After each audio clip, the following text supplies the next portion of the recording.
Hello, my name is Mireille and I work for the Banff National Park Bear Guardian Program. Now, just what is the Bear Guardian Program all about, you might be wondering?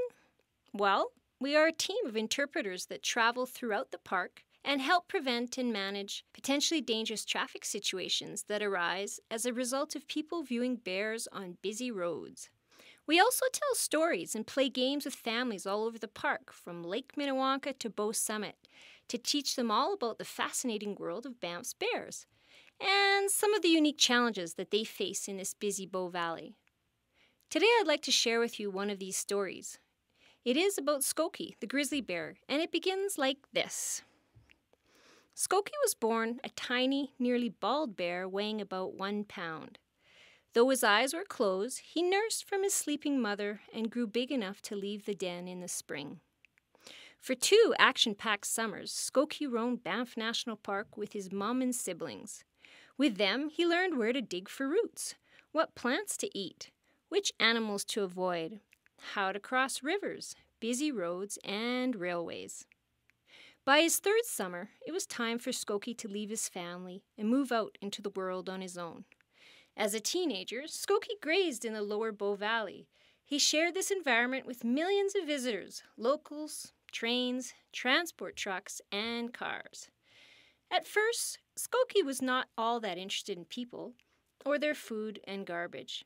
Instead, he filled his belly with dandelions and buffalo berries along the side of the highway, and all the other foods his mother had taught him to seek out. People, on the other hand, were very interested in Skoki. Traffic came to a stop so that humans could watch his every move.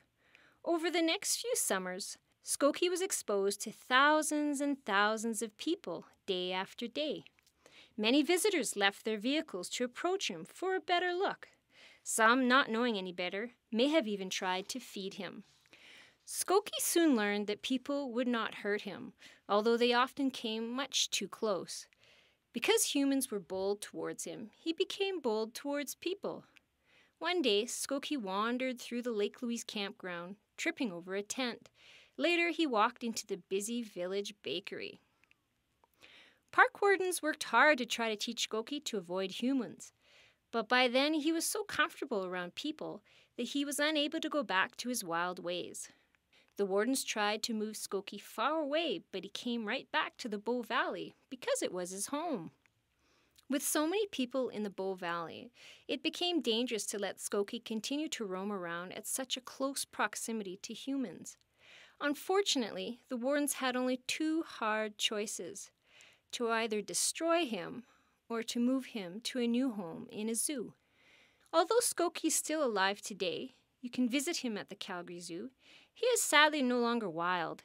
He will never again roam the alpine meadows of Hidden Lake, gorge himself on juicy berries along the Quarry Mountain slide paths, nor have the opportunity to father cubs in the wild. Skoki's story teaches us the importance of giving bears plenty of space to keep them wild, healthy, and ultimately free. Please help us by doing your part. Never feed a bear or leave garbage out for them to find. Never approach a bear and always give it plenty of space so it can feed, travel, and find mates without being disturbed. And, of course, so it doesn't get comfortable around people. You can also take the Bear Guardian oath and pass on the message. Please raise your right hand and repeat after me. To save Banff's bears, we do declare we won't leave food out anywhere. Because they're there and wild and rare, we'll stay alert and drive with care.